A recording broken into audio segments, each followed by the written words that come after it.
This is intricate musical rhythms being played on 17 drums using just drops of water. It is called Rain Drum Courtyard. It's a public art installation by artist Dan Corson.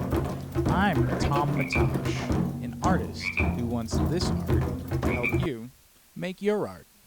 I'll be joined by my friend, LA-based musician and producer Sun Vardy of Plus Minus Live to show musicians or performers how to compose their own backing track on this awesome art installation, and then step right into the courtyard and perform with it. This first ever genre-bending seminar is offered through the Cedar River Watershed Education Center, where the drums are located outside North Bend, Washington. If you're ready to bring your creative energy, know a band or group who is, want to come to this performance June 29th, or just want to see what else I'm getting into, please find my website or social media at Unjam.